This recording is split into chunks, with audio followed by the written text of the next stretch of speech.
Hello Erki. In this short screencast, I'm going to give you feedback to your summary from last week. So let's begin. In the video, okay, good. Title of the video, good. Name of the speaker, very nice. Shares his opinion. Okay. Remember, we want to use a more argumentative reporting verb. Something like argues that, claims that, asserts that, something like that. Argues that, claims that. Okay, and then we need to follow that up with the main idea that knowing implicit bias in radical integration and ratio difference, I'm not sure what that means, in radical integration and ratio difference, is one of the key factors. One of the key factors for what? There really doesn't seem to be a claim here. Is one of the key factors? I'm not very sure. So you need to make that a little bit more clear and more argumentative, right? What did he say? Basically, he was talking about how we're all prone to biases. We're all likely to experience biases, but there are some steps that we can take to solve the problem, right? So we can make that clearer. I'm not very sure.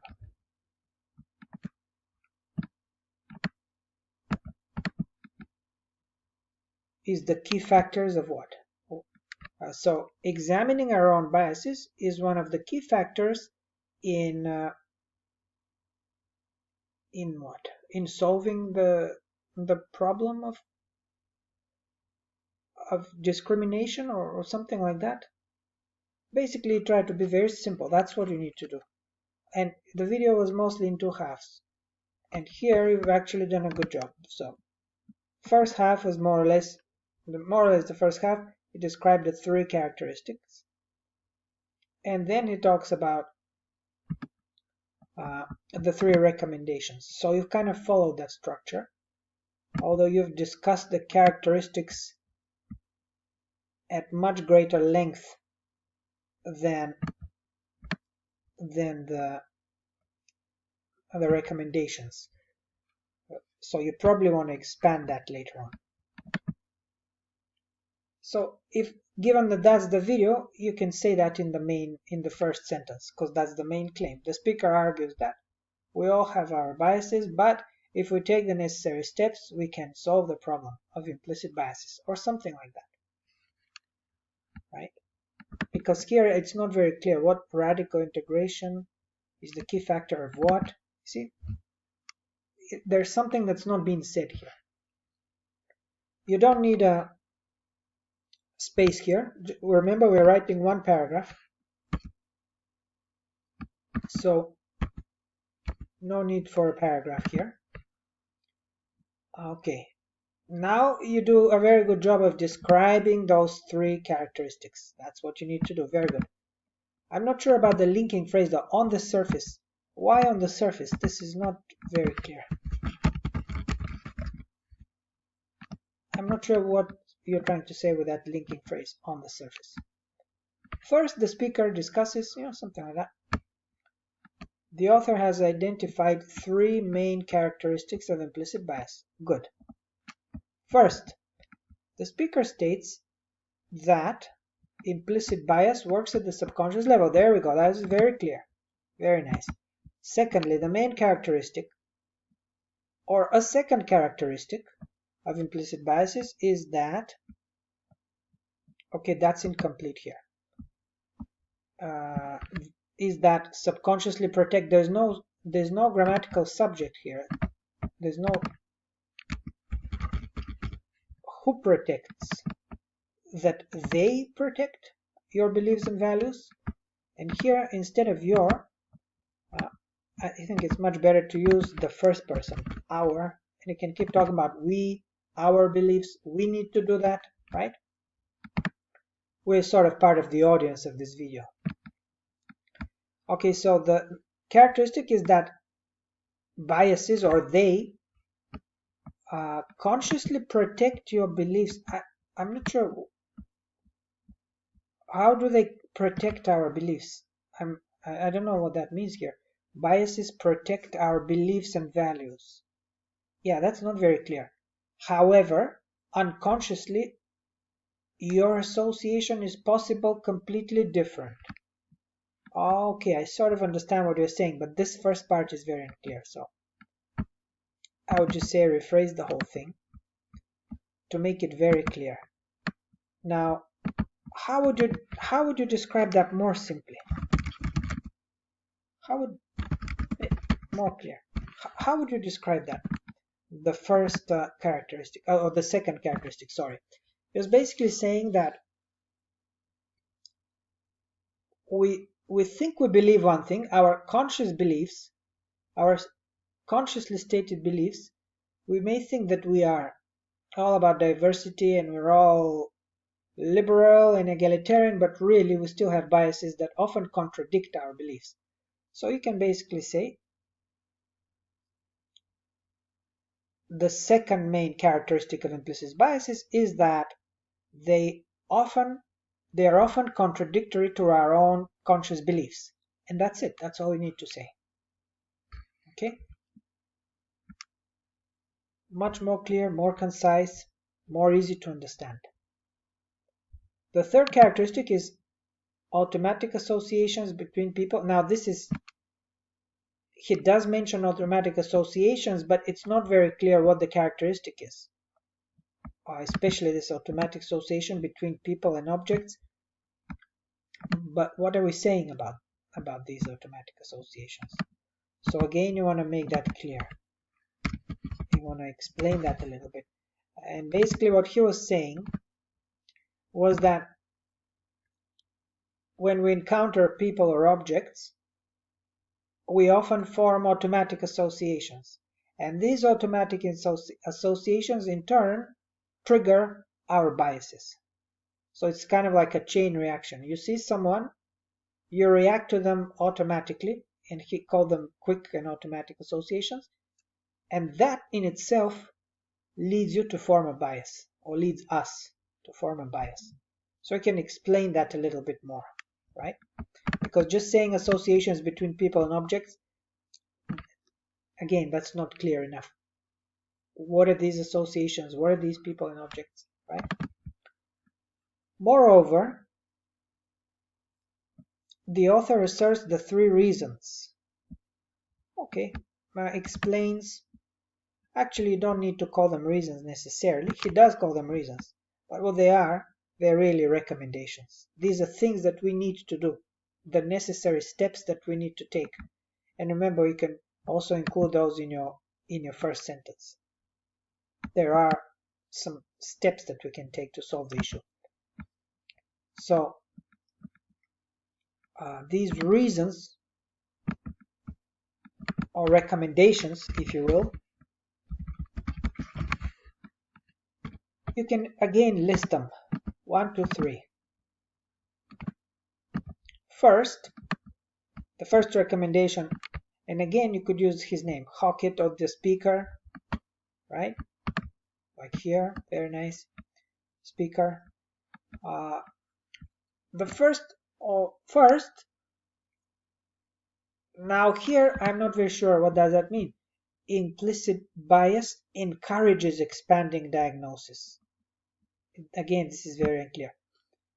What he was saying was that we need to become aware of our biases. We need to diagnose our own problem first. Our problem is we all have these biases. That's not a good thing. Biases are a bad thing. So they cannot encourage diagnosis. When we become aware of them, we develop an awareness, then we diagnose the problem. That's what he was saying. So we need to develop an awareness of our own biases. We need to diagnose our problem first before we can start fixing the problem, right? That's what he was talking about. So that's his first recommendation. Develop an awareness of our own biases. Diagnose your own problem, and then you can go and fix it, right? That's the first step we need to take. So you want to rephrase that to make it very clear. because here you make it sound like biases are a good thing because they encourage diagnosis. Secondly, in addition, that's fine, implicit bias provides predictive and preventive what? These are just two adjectives, they cannot be on their own. Predictive and preventive what? So this is kind of like an incomplete thought, and again it's not very clear. You need to explain this again.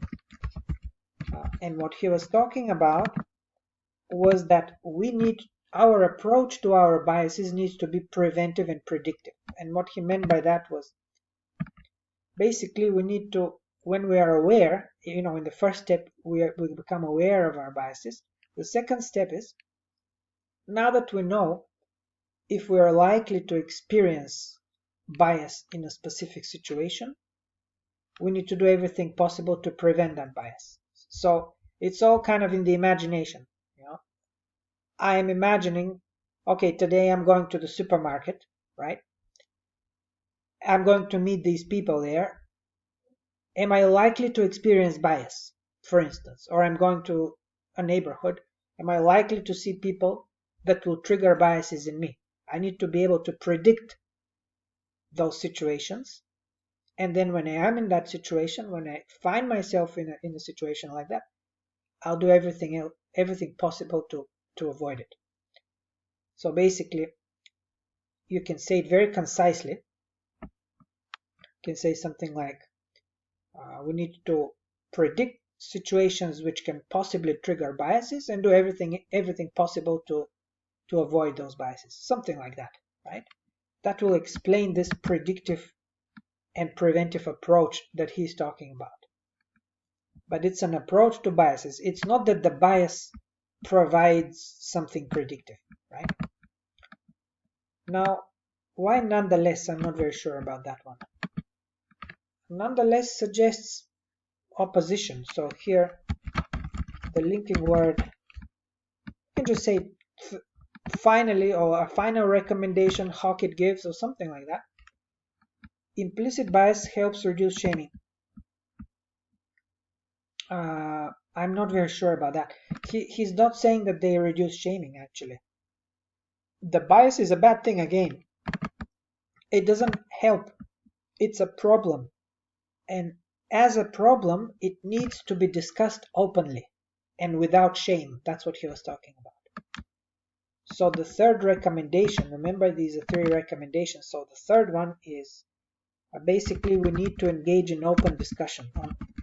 We need to honestly discuss our problem. We need to engage in honest discussion about our own biases without guilt, without feelings of guilt or shame. In other words, we shouldn't be ashamed to talk about our own biases. When we discuss them openly and honestly, only then can we start fixing the problem. So that's the third step. Let's honestly discuss our own biases, right? And you do not have to repeat his wording. He did mention reducing shame.